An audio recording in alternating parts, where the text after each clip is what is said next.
12 now, which is the Chief Executive's report. Thank you, Mr. Chair. Yes, I will take the extensive report as read, although I would like to just highlight the success under the risks and financial challenges that we did receive our Nordic Consent Authority re-accreditation, which is good. It's obviously a very topical issue.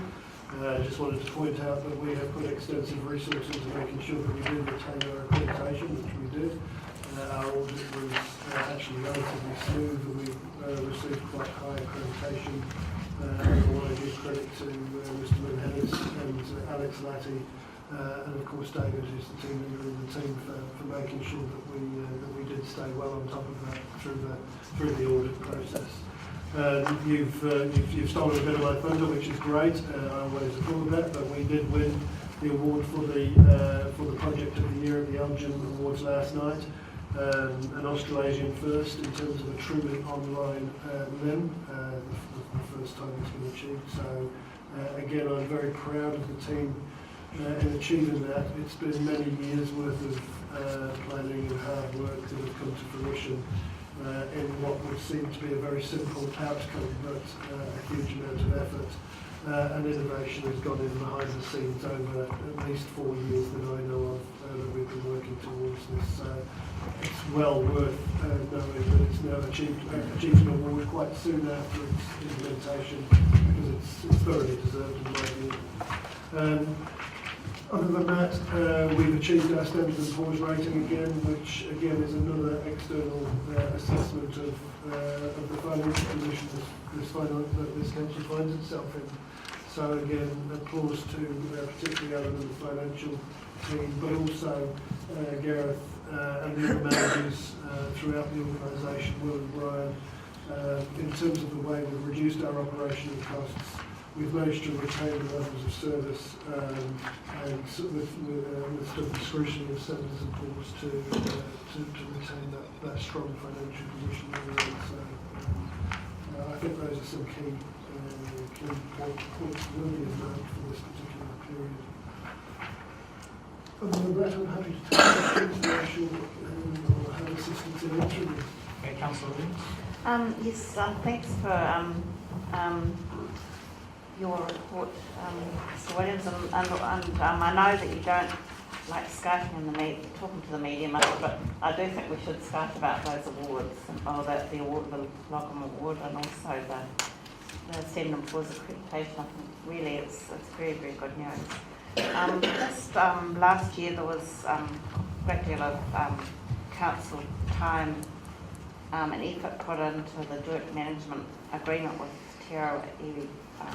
River Iwi Trust, and in fact the Tiara people congratulated the council staff on their professionalism and on all the work they've done. And as I recall, I think the meeting was in November, October or November, which was very productive, and since then it's all come to a halt as far as the council's concerned, because of the wish for, and quite rightly so, for Ngāti Tū to engage both with the Tiara River Trust and whakaaro for this Mangakino area. But I did hear Mr. Taupo say at the recent meeting for the zone plan for the Waikato Regional Council that they were finding it really difficult to keep up to date with all their statutory and regulatory obligations of the staff they had. And I wondered, I just got the impression, rightly or wrongly, that they're really struggling to get through all this workload that's been imposed on them. I wondered if the council could somehow assist in the process to bringing these parties together, because I totally agree that there should be consistency between all the J&As along the river, but it does seem a shame that after all that work that the Taupo District Council staff did, that it's just lying static at the moment with no progress. And it does seem, unless from what I've heard, that nothing has actually happened. Is that correct? But nothing. Nick will have something useful to say. Certainly something to say. You'll be aware, just by way of a segue, we've been working well with whakaaro in terms of developing a joint management agreement. The reason I mentioned that is I've been in quite close contact and discussions with whakaaro about not only our own joint management agreement, but how work's going on in other joint management agreements. Hopefully you remember back to November, December, one of the reasons why we decided to put that joint management agreement on hold, we can set it on the side of the table, is because we had a signal from Te Whātua that they want to have some further discussions.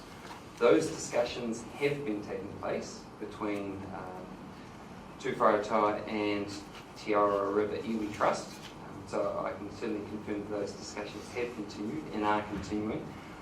What they have done is, as time's gone past, they've decided to open up that discussion to also involve whakaaro. So the three iwi are now discussing about how they deal with the areas of overlap. We've got areas of overlapping interest with those three iwi within our district, and that provides some challenges. What the legislation might put forward is certainly one picture, but from their own cultural perspectives, there are different matters in play. And it's really important for each of those iwi to make sure that their own areas of interest are reflected. As a result, we haven't pushed or rushed their discussions on those particular issues. We're very much taking a back step, stayed in contact and made sure things are moving, but as I say, very much back step at this stage as they discuss amongst themselves how they want to proceed. I guess the thing that I confirm for you is that the discussions have taken place, continuing to take place, and by all accounts are being quite successful. So I would expect within the next few months we get some firm guidance from Te Aroha and Te Whātua about moving that document forward. Well, I'm really pleased to hear that, Mr. Carroll, because I've got the impression that there was some issues that were just unresolved on the table. So do you know what the issues are, or is there any? It was, at the back of the agreement we had a map which identified an area of interest for Te Aroha that the joint management agreement was going to apply to. That was actually a smaller area than was identified in the Upper Waikato River legislation. However, Te Whātua had some concerns around how that area was described in words in the document. Description around the areas of specific interest. So it was really a discussion point about how that area of interest that the JMA applies to is described. And that's, as I say, related to a whole number of different issues and different statutory processes that Te Whātua is involved in at the moment in particular. So are these cultural, are these areas of significance in some respect, in some environmental or cultural respect? What are these areas? The legislation identifies areas geographically on a map, on a survey plan, and says the joint management agreements will apply to those areas. What Te Aroha has done in the joint management agreement is said we actually want a smaller area, but we're going to define it as the area within which we have specific interests. Te Whātua have come back and said actually we have interests in that area as well, because as I say we've got these overlapping areas. And as a result, we just want to have a discussion about the way that you've framed that issue of interests. And they're also having those discussions with whakaaro. Yes. Okay, thanks. Right, well, we'll just move on to page by page then for the council. So just go through the report 12/6, 12/7. I know I'd say page by page, 12/8, but it all relates to 12/6. Any questions or queries on those three pages? If not, we'll go on to 12/9, 12/10,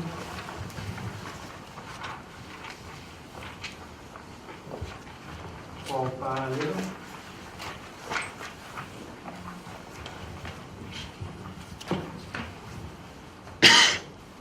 12/12, on to 12/13, the AC bars refurbishment. Now, can I just ask, at that last council get together, I did ask that the ad hoc committee get in contact with the lady Karen from the CAF. Was that all sorted out? Was she consultation with you? I can probably answer that, Mr. Chairman. It has, the discussions have continued with the cafe operator, and in fact she's working with our architect at the moment in terms of looking at alternative cafe arrangements. So that the negotiations are ongoing and the committee's working with us on it. That's good. Okay. 12/14. Yep, sorry. So we're not holding up the plan, because I'm sorry I missed the last meeting because I was away at the AC bus. We're not holding up the construction anyway with this. No, we're not. It's a parallel work stream. Yeah. Okay, 12/15.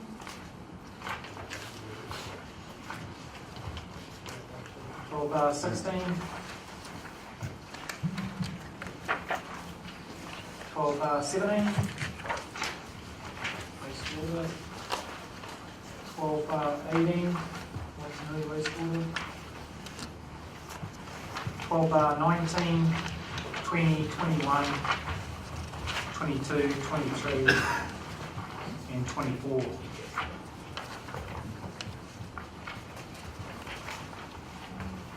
On communications, Yep, Councillor Williams on. there was some discussion, and I'm not sure that it was recorded, but it's my understanding that there was to be a comms plan around the activities of the Audit and Risk Committee. Mr. Chair, so I just want to ask the communications team to develop a comms plan around that. The activities of the Audit and Risk Committee. Yeah, I'll deal with that through Brian and the chair. Yeah. Thank you, Mr. Chair. I know that we have put out a media release outlining the general parameters of the committee, and we'll consider going forward with it more definitely as we develop the committee going forward. And I think we're waiting for these terms of reference to be finalised today as well. Oh, yeah. Thank you very much. Okay, if there's no more questions on the Chief Executive's report, the suggested resolution is that the Chief Executive's report for July 2013 be received. And I've moved and seconded. Move Councillor Williams, second Councillor Johnson. All those in favour? Those against? Carried.